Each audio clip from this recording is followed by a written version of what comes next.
What's preventing our kids from building their resilience muscle? In a recent editorial published by The Torch, Glenbrook North High School's student newspaper, 2 students called on their peers to suck it up sometimes when faced with challenges or when things don't go their way. These students pointed out that adverse circumstances don't give the green light to maliciousness or spite, but instead present an opportunity for growth and a resilient attitude. I'm Amy. Today we are here with the authors of that article, Avery Copeland and Kaitlyn Lu. Kaitlyn is a junior. In addition to her work at the paper, she's interested in creative and food writing. Avery is a senior, and she's the executive news editor and a copy editor for The Torch. She will attend the University of Missouri next year, studying journalism and psychology with a minor in music. So let's explore developing our resilience. Why does it matter? How can parents help? And when do parents get in the way? Put in your earbuds, take these 30 minutes for you, and join our conversation with Avery and Kaitlyn. Welcome in, you guys. Thanks for being here. Thank you. Thank you. Do you want to each introduce yourselves so we can try to hear your voices with your names? My name is Avery Copeland. I'm a senior at Glenbrook North. I'm the executive news editor for The Torch, and along with that, I've been getting more involved in music recently with the variety show, and I'm doing Pit for the Glenbrook musical. Amazing. And Kaitlyn? First of all, thank you so much for having us. We are so excited for this opportunity. My name is Kaitlyn Lu. I'm a junior attending Glenbrook North High School. I'm also part of The Torch, and I'm a features editor and also the exec graphics editor. I love eating, I love writing, and I love putting those 2 things together to document my own journey with different food cultures around the world. Well, thank you both for being here. Let's just start out our conversation today, you guys. Can you just tell us a little bit about what happened on the morning when final exams were postponed due to the weather that prompted you to write the article for The Torch? Exactly what went down that day? I woke up and I saw so much snow outside, and I just remember thinking, there's no way there's school today. I checked my phone and I saw an email from the superintendent explaining that the finals were postponed. Of course, it was frustrating to have my whole schedule uprooted. That was absolutely frustrating. I saw, oh wow, this email was sent at 7:30. I wonder if people were at school already. I hope everyone's okay. But in general, I was just like... Did you just roll over and go Yeah. back to sleep? Yeah. Yeah. My world isn't ending. Like, who cares, really? And so then how did we get from there to the article you ended up writing? Were people acting like their world was ending? At least in my experience, I was on my phone waking up and I opened Instagram and the Glenbrook North post came up where they said finals postponed today. And I took a look at the comments and there were probably like 30 or 40 by the time I got there. And it was full of burner accounts and people pretending to be part of the school board or like completely fake accounts saying things about the administrators and just like, totally out of control. Obviously, I know that a lot of that was probably just a joke and people were frustrated because they had said 5:30 and they sent the email kind of late. So if I recall correctly, Kaitlyn, this district had said the night before that they were going to let the students and the faculty know by 5:30 a.m. because there had been a threat for bad weather. And in fact, the call was not made until quite a bit later. Is that correct? Is that what people were taking issue with? That is correct. And I think what really sparked the frustration was that a lot of students I know stayed up the entire night just waiting for that email, waiting for that notice, and they didn't get it at 5:30. Everyone was really, really stressed out. We didn't know whether or not we wanted to study, whether or not we should just go to bed.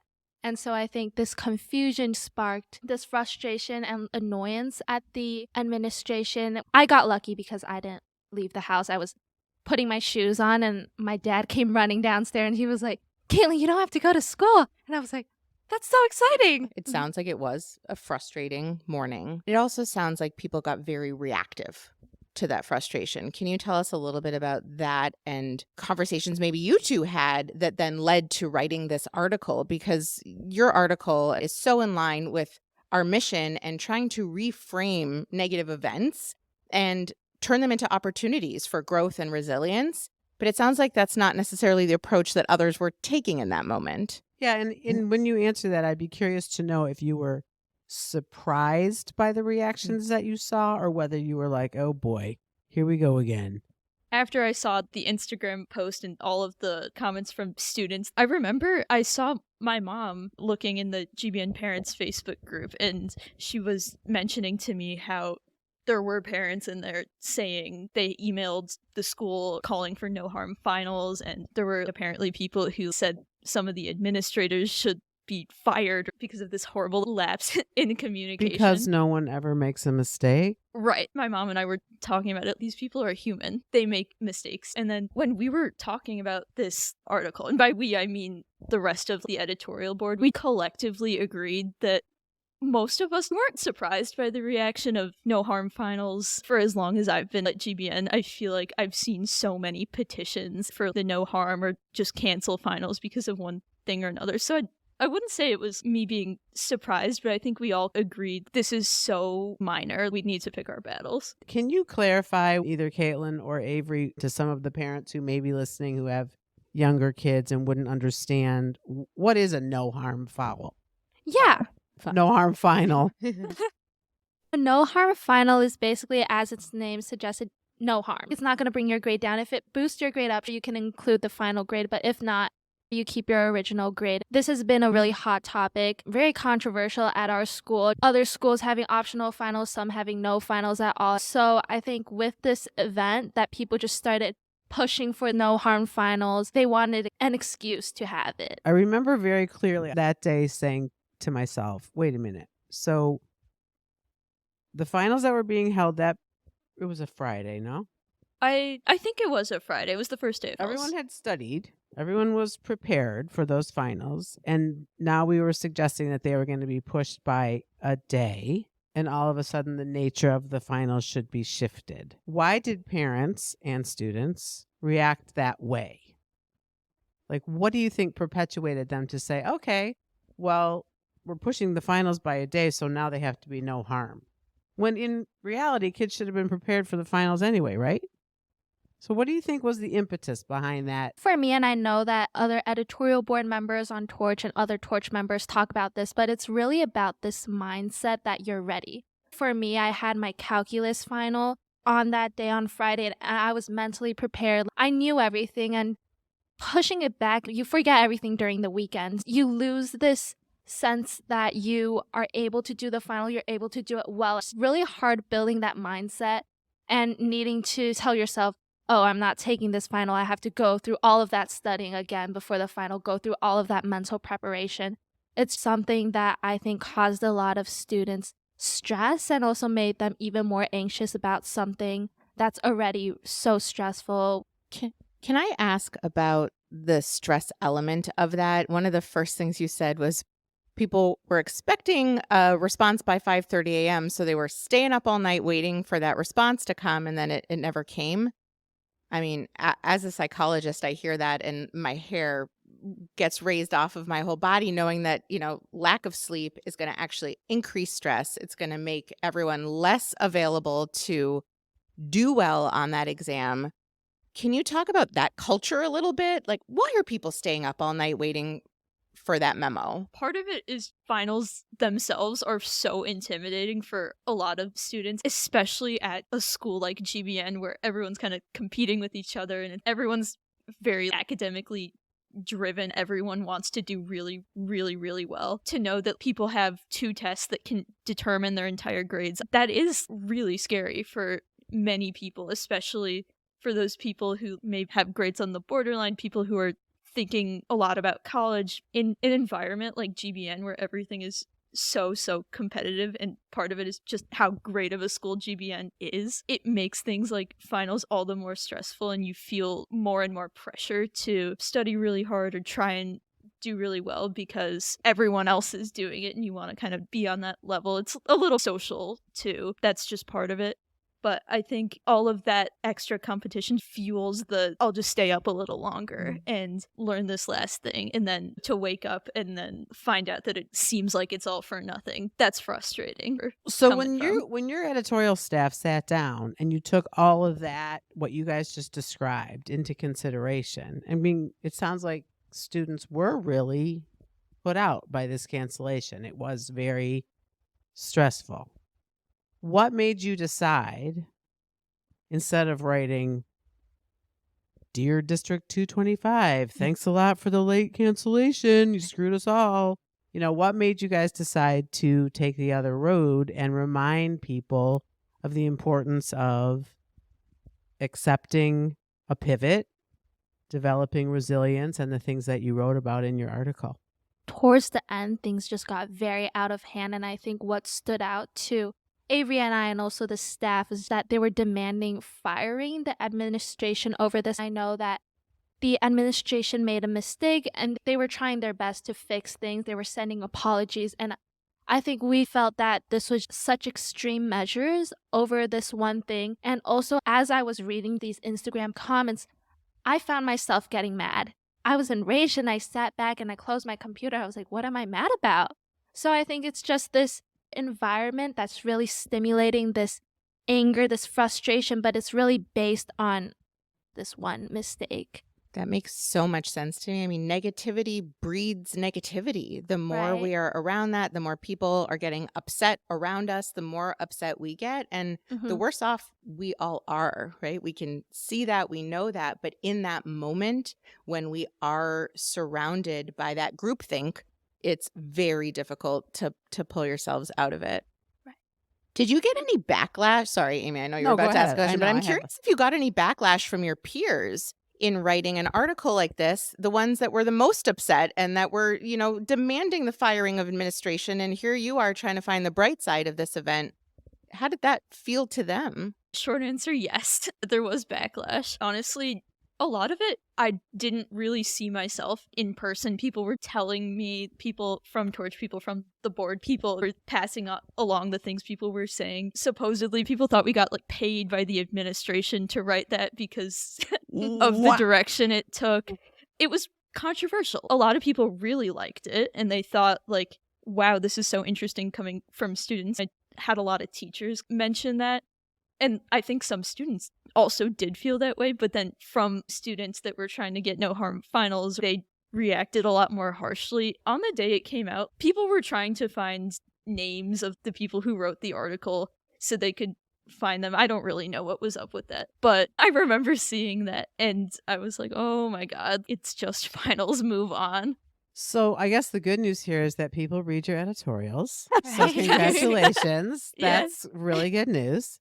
Was there any conversation after your article came out about your collective mental health as students at GBN and how your article was actually promoting a sense of calm and peace and ability to overcome challenge?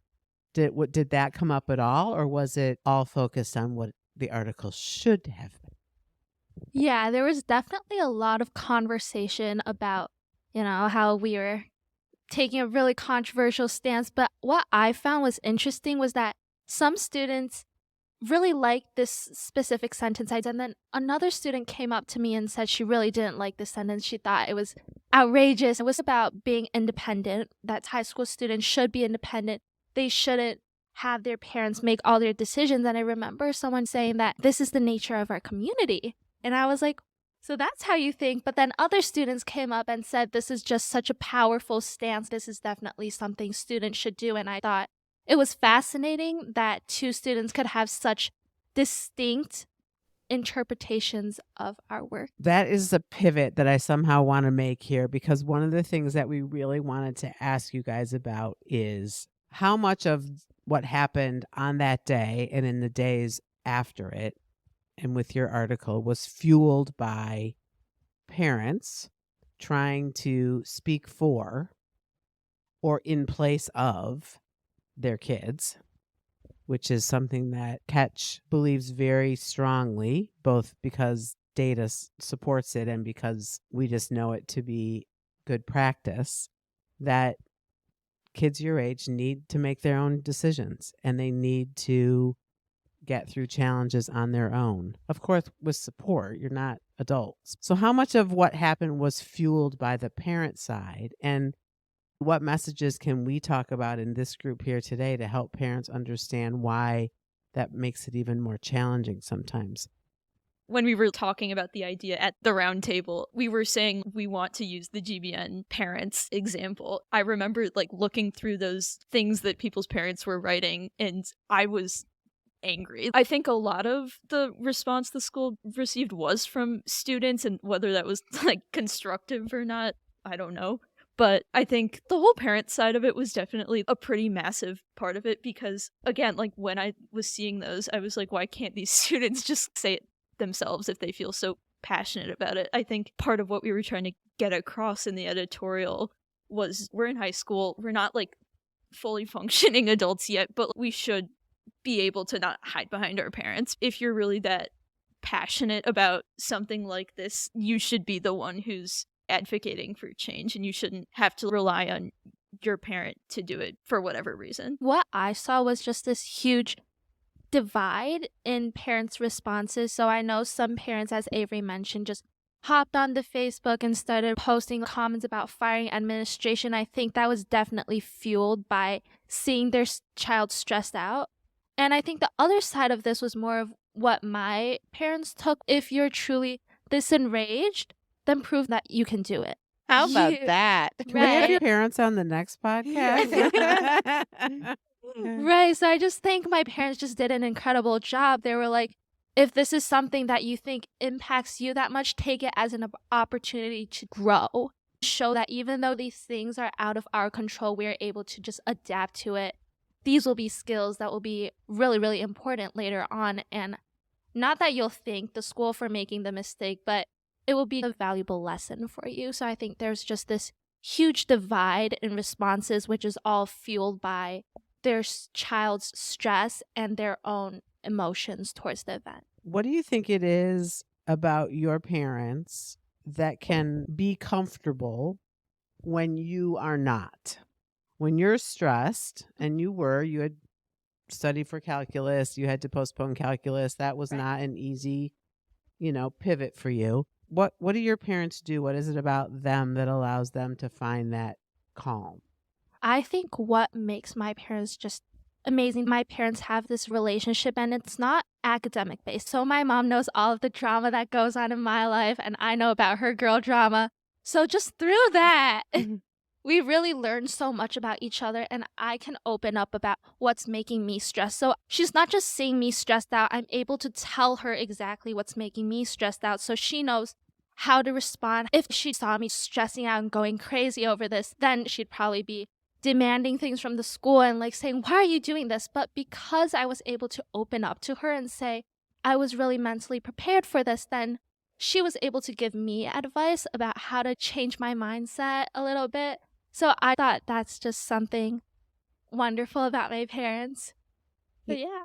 You flew through a few words there that I think we need to bring back to the forefront, that our relationship, which is not about academics, by the way, and then you continued as though that was a typical thing potentially around here, but it's not. And we talk about that all the time. And our podcast episode, I think 2 episodes ago, was about exactly that, the overemphasis that parents place on checking their kids' grades and making sure that their academics are on top. Are your peers resentful when parents are this involved? I'm really curious about how kids feel about their parents being really involved in their lives to the point that they're speaking up for them when the kids are stressed, trying to solve their problems for them on top of their schoolwork. What does that feel like to teenagers?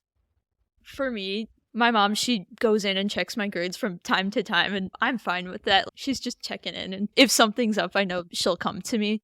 I think the role of a parent is really kind of to provide guidance or give an opinion or help the kid out to handle a situation or like kind of get a new perspective, maybe like help them form their opinion. But again, when a parent is so involved, whether it's like checking your grades all the time or just kind of trying to be so on top of everything that it's like you're suffocating or you're like smothered, then I think that's kind of too much. A parent should be pushing their kid along, but like in a situation like the finals, totally fine to have a conversation with a parent and maybe add on to your own perspective. But when it becomes parents posting angry things and opening up their computer and typing word vomit because they're frustrated, that's too much. And I think we should kind of know our places with that, if I'm being honest. And I think about when y'all head off to college or whatever comes after that. I mean, there does come a time where they have to figure out how to solve those problems. And it's